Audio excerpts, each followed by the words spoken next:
ನಮಸ್ಕಾರ. ಎನ್ಆರ್ಪುರ ಸುದ್ದಿ ಸಮಾಚಾರಕ್ಕೆ ಸ್ವಾಗತ. ಇಂದು ಶನಿವಾರ. ನಾನು ಭಾಗ್ಯ ನಂಜುಂಡಸ್ವಾಮಿ. ಸುದ್ದಿಗಳ ವಿವರ.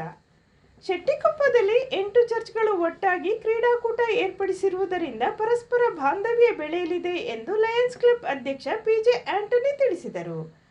ಅವರು ಗುರುವಾರ ಶೆಟ್ಟಿಕೊಪ್ಪದ ಬರ್ಕ್ಮನ್ಸ್ ಪ್ರೌಢಶಾಲೆಯ ಕ್ರೀಡಾಂಗಣದಲ್ಲಿ ಶೆಟ್ಟಿಕೊಪ್ಪ ಸೆಂಟ್ ಜೋಸೆಫ್ ಚರ್ಚ್ನ ನೇತೃತ್ವದಲ್ಲಿ 8 ಚರ್ಚ್ಗಳ ಪುರುಷರ ವಾಲಿಬಾಲ್ ಹಾಗೂ ಮಹಿಳೆಯರ ಥ್ರೋಬಾಲ್ ಪಂದ್ಯಾವಳಿ ಉದ್ಘಾಟಿಸಿ ಮಾತನಾಡಿದರು.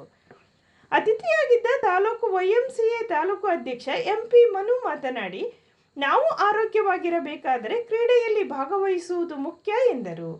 ಶೆಟ್ಟಿಕೊಪ್ಪದ ಸೆಂಟ್ ಜೋಸೆಫ್ ಚರ್ಚ್ನ ಫಾದರ್ ಸೆಬಾಸ್ಟಿನ್ ಅಧ್ಯಕ್ಷತೆ ವಹಿಸಿದ್ದರು.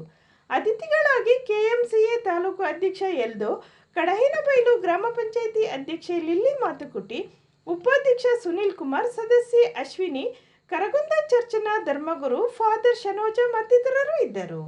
ಪುರುಷರ ವಾಲಿಬಾಲ್ ಪಂದ್ಯಾವಳಿಯಲ್ಲಿ ಮಾಕೋಡು ಚರ್ಚ್ ಪ್ರಥಮ ಸ್ಥಾನ, ಲಿಟಲ್ ಫ್ಲವರ್ ಚರ್ಚ್ ದ್ವಿತೀಯ ಹಾಗೂ ಮೆಣಸೂರು ಕ್ಯಾಥೋಲಿಕ್ ಚರ್ಚ್ ತೃತೀಯ ಸ್ಥಾನ ಪಡೆಯಿತು.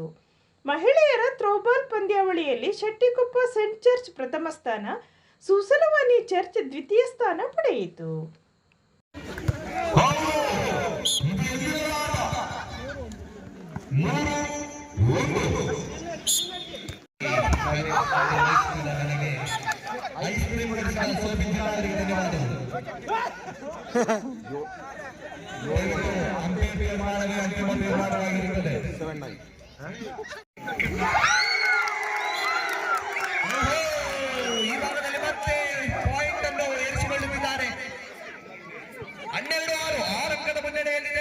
ಶೆಟ್ಟಿಕೊಪ್ಪ ತಂಡ ಪುಟಿದೇಳಬೇಕಾಗಿದೆ. ಸೂಸಲವಾಣಿ ತಂಡ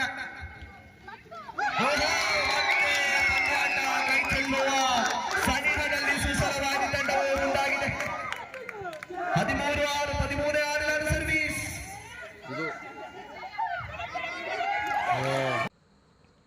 ಮಕ್ಕಳಲ್ಲಿ ಗ್ರಹಿಸುವ ಶಕ್ತಿ ಹೆಚ್ಚಾಗಿ ಇರುತ್ತದೆ. ತಾಯಂದಿರು ತಮ್ಮ ಮಕ್ಕಳನ್ನು ಜವಾಬ್ದಾರಿಯಿಂದ ನೋಡಿಕೊಳ್ಳಬೇಕು ಎಂದು ಸಾರ್ವಜನಿಕ ಆಸ್ಪತ್ರೆಯ ಶುಶ್ರೂಷಣಾ ಅಧಿಕಾರಿ ಸೋನಾ ಮ್ಯಾಥ್ಯೂ ಕರೆ ನೀಡಿದರು. ಅವರು ಮಂಗಳವಾರ ತಾಲೂಕಿನ ವರ್ಕಟೆ ಗಣಪತಿ ರಂಗಮಂದಿರದಲ್ಲಿ ಮಂಜುಶ್ರೀ ಜ್ಞಾನ ವಿಕಾಸ ಕೇಂದ್ರದ ವಾರ್ಷಿಕೋತ್ಸವ ಸಮಾರಂಭದಲ್ಲಿ ಸಂಪನ್ಮೂಲ ವ್ಯಕ್ತಿಯಾಗಿ ಮಾತನಾಡಿದರು. ಜ್ಞಾನ ವಿಕಾಸ ಕೇಂದ್ರ ಎಂದರೆ ಕೇವಲ ಹಣಕಾಸಿನ ವ್ಯವಹಾರ ಮಾತ್ರವಲ್ಲ, ಅಲ್ಲಿ ಮನೋರಂಜನೆಯೂ ಇರುತ್ತದೆ. ಶಾಲೆಗಳಲ್ಲಿ ವರ್ಷದ ಕೊನೆಯಲ್ಲಿ ಮಕ್ಕಳಿಗೆ ವಾರ್ಷಿಕೋತ್ಸವ ಇದ್ದಂತೆ ಜ್ಞಾನ ವಿಕಾಸ ಕೇಂದ್ರದಲ್ಲೂ ವಾರ್ಷಿಕೋತ್ಸವ ನಡೆಯುತ್ತಿದೆ ಎಂದರು. ಧರ್ಮಸ್ಥಳ ಗ್ರಾಮಾಭಿವೃದ್ಧಿ ಯೋಜನೆಯ ನರಸಿಂಹರಾಜಪುರ ವಲಯ ಮೇಲ್ವಿಚಾರಕಿ ಸುಶೀಲಾ ಉದ್ಘಾಟಿಸಿ ಮಾತನಾಡಿ, ಸಂಘದ ಸದಸ್ಯರ ಮಕ್ಕಳಿಗಾಗಿ ವೃತ್ತಿಪರ ಶಿಕ್ಷಣಕ್ಕಾಗಿ ಶಿಷ್ಯ ವೇತನವನ್ನು ಪ್ರತಿ ತಿಂಗಳು ನೀಡಲಾಗುತ್ತದೆ. ನರಸಿಂಹರಾಜಪುರ ವಲಯದಲ್ಲಿ 365 ಮಕ್ಕಳಿಗೆ ಶಿಷ್ಯ ವೇತನ ನೀಡಲಾಗುತ್ತಿದೆ ಎಂದರು. ಸಭೆಯ ಅಧ್ಯಕ್ಷತೆಯನ್ನು ಸಂಘದ ಸದಸ್ಯೆ ವಸಂತಮ್ಮ ವಹಿಸಿದ್ದರು. ಅತಿಥಿಗಳಾಗಿ ಧರ್ಮಸ್ಥಳ ಗ್ರಾಮಾಭಿವೃದ್ಧಿ ಯೋಜನೆಯ ವರ್ಕಟೆ ಒಕ್ಕೂಟದ ಅಧ್ಯಕ್ಷ ದೀಪಕ್, ಕೊಪ್ಪ ಎನ್ಆರ್ಪುರ ತಾಲೂಕುಗಳ ಜ್ಞಾನ ವಿಕಾಸ ಕೇಂದ್ರದ ಸಮನ್ವಯಾಧಿಕಾರಿ ಉಷಾ, ಸೇವಾ ಪ್ರತಿನಿಧಿ ಭಾನುಮತಿ ಇದ್ದರು. ಇದೇ ಸಂದರ್ಭದಲ್ಲಿ ಆಟೋಟ ಸ್ಪರ್ಧೆಯಲ್ಲಿ ವಿಜೇತರಾದವರಿಗೆ ಬಹುಮಾನ ನೀಡಲಾಯಿತು.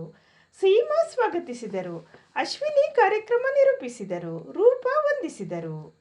ಮಾತಾಡ್ತಿದ್ರ, ಅಪ್ಪ ಅಮ್ಮ ಬಂದಾಗ ಅವರಿಗೆ ಬೇಕಾದ ಸಂಬಂಧಗಳನ್ನ ಹೇಳ್ಕೊಡ್ತಿದ್ರ, ಇವೆಲ್ಲವನ್ನ ಕೇಳಿದಾಗ ನಾವು ನಾವು ನಮ್ಮ ಮಕ್ಕಳನ್ನ ಕರೆದುಕೊಂಡು ನಾವು ಬಂದ್ವಿ. ನಮ್ಮ ಮಕ್ಕಳು ನಾವು ಮಾತ್ರ ಇದ್ದಿದ್ದು. ಹಾಗಾಗಿ ನೋಡಿ ನಿಮಗೆ ಇದೇ ಸಮಸ್ಯೆ ಈಗ ಬಂದಿರುವಂಥದ್ದು. ಆ ಮಕ್ಕಳು ಯಾರೊಂದಿಗೂ ಅಡ್ಜಸ್ಟ್ ಆಗ್ತಿಲ್ಲ, ಯಾರೊಂದಿಗೂ ಹೊಂದ್ಕೊಳಕ್ ಆಗ್ತಿಲ್ಲ. ಅಪ್ಪ ಅಮ್ಮಂದ್ರ ಹತ್ರನೇ ಹೊಂದ್ಕೊಳಕ್ ಆಗ್ತಿಲ್ಲ ಅಂತೇಳಿ ಅಪ್ಪ ಅಮ್ಮಂದ್ರೆ ಅವತ್ತು ಡ್ಯೂಟಿ ಅಂತ ಹೇಳ್ಕೊಂಡು.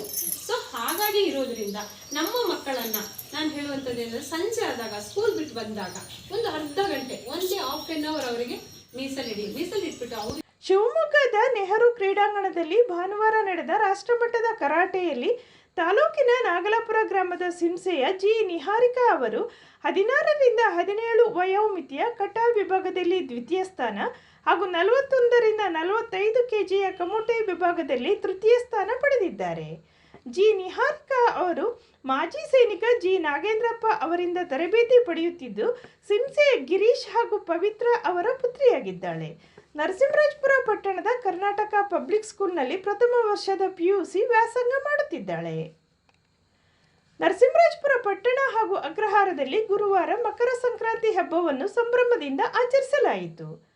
ಸಂಕ್ರಾಂತಿ ಹಬ್ಬದ ಅಂಗವಾಗಿ ಮನೆ ಮನೆಗಳ ಮುಂದೆ ರಂಗೋಲಿಗಳನ್ನು ಬಿಡಿಸಲಾಗಿತ್ತು. ಮನೆಯಲ್ಲಿ ಕಬ್ಬು ಎಳ್ಳು ಬೆಲ್ಲಗಳಿಗೆ ಪೂಜೆ ನೆರವೇರಿಸಲಾಯಿತು.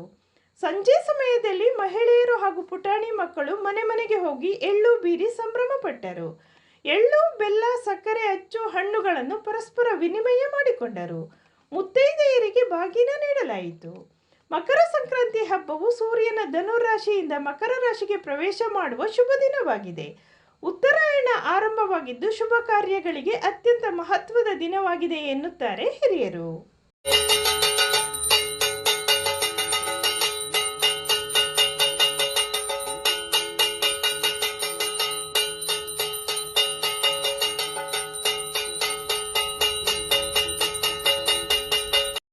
ಶೃಂಗೇರಿ ಕ್ಷೇತ್ರದ ವ್ಯಾಪ್ತಿಯಲ್ಲಿ ಹೆಚ್ಚಾಗಿರುವ ಮಾನವ ಪ್ರಾಣಿ ಸಂಘರ್ಷಕ್ಕೆ ಶಾಶ್ವತ ಪರಿಹಾರ ಕಂಡುಕೊಳ್ಳುವ ನಿಟ್ಟಿನಲ್ಲಿ ರೈಲ್ವೆ ಬ್ಯಾರಿಕೇಡ್, ಟೆಂಟಕಲ್ ಬೇಲಿ, ಸೋಲಾರ್ ಐಬೆಕ್ಸ್ ಬೇಲಿ ನಿರ್ಮಾಣಕ್ಕೆ ಅನುದಾನ ಮಂಜೂರಾತಿಗೆ ಸರ್ಕಾರಕ್ಕೆ ಪ್ರಸ್ತಾವನೆ ಸಲ್ಲಿಸಲಾಗಿದೆ ಎಂದು ಶಾಸಕ ಟಿ.ಡಿ. ರಾಜೇಗೌಡ ಹೇಳಿದರು. ಅವರು ಗುರುವಾರ ಸಂಜೆ ತಾಲೂಕಿನ ಮುತ್ತಿನಕೊಪ್ಪ ಗ್ರಾಮದಲ್ಲಿ ಕ್ಯಾಪಾ ಯೋಜನೆಯಡಿ 80 ಲಕ್ಷ ರೂಪಾಯಿ ವೆಚ್ಚದಲ್ಲಿ ಅರಣ್ಯ ಇಲಾಖೆಯಿಂದ ಸಿಬ್ಬಂದಿಗೆ ನಿರ್ಮಿಸಲು ಉದ್ದೇಶಿಸಿರುವ 4 ವಸತಿ ಗೃಹಗಳಿಗೆ ಶಂಕುಸ್ಥಾಪನೆ ನೆರವೇರಿಸಿ ಮಾತನಾಡಿದರು. ಕಾಡು ಪ್ರಾಣಿಗಳ ಹಾವಳಿ ಹೆಚ್ಚಾಗಿರುವ ಗ್ರಾಮಗಳ ವ್ಯಾಪ್ತಿಯಲ್ಲಿ ಅರಣ್ಯ ಇಲಾಖೆ ಸಿಬ್ಬಂದಿ ವಾಸವಾಗಿರಲು ಹಾಗೂ ಸಮಸ್ಯೆಗೆ ಶೀಘ್ರ ಸ್ಪಂದಿಸಿ ಕರ್ತವ್ಯ ನಿರ್ವಹಣೆ ಮಾಡಲು ವಸತಿ ಗೃಹ ನಿರ್ಮಾಣದಿಂದ ಅನುಕೂಲವಾಗಲಿದೆ. ಅರಣ್ಯ ಹಾಗೂ ಕಂದಾಯ ಭೂಮಿ ಗುರುತು ಮಾಡಿ ಶಾಶ್ವತ ಪರಿಹಾರ ಸಿಗಬೇಕೆಂಬ ಉದ್ದೇಶದಿಂದ 2018ರಲ್ಲಿ ರದ್ದಾಗಿದ್ದ ಟಾಸ್ಕ್ ಫೋರ್ಸ್ ಸಮಿತಿಯನ್ನು ಪುನರ್ರಚನೆ ಮಾಡಲಾಗಿದೆ ಎಂದರು. ಸಭೆಯಲ್ಲಿ ಶಿವಮೊಗ್ಗ ಭದ್ರಾ ಅಚ್ಚುಕಟ್ಟು ಪ್ರದೇಶಾಭಿವೃದ್ಧಿ ನಿಗಮದ ಅಧ್ಯಕ್ಷ doctor K P. Anshumanth, DFO Shivashankar, Muttinakoppa ಗ್ರಾಮ ಪಂಚಾಯಿತಿ ಉಪಾಧ್ಯಕ್ಷ ನರೇಂದ್ರ, ಕಡಹಿನಬೈಲು ಗ್ರಾಮ ಪಂಚಾಯಿತಿ ಉಪಾಧ್ಯಕ್ಷ ಸುನೀಲ್ ಕುಮಾರ್, ಮುಖಂಡರಾದ Devanth, Fayaz, Gerbail Nataraj, BS Subrahmanya, EC Joy, KA Abubakar, BV Upendra, Anil, Prashanth Shetty, ವಲಯ ಅರಣ್ಯಾಧಿಕಾರಿ ಪ್ರವೀಣ್ ಕುಮಾರ್ ಮತ್ತಿತರರು ಇದ್ದರು. ವಂದನೆಗಳು.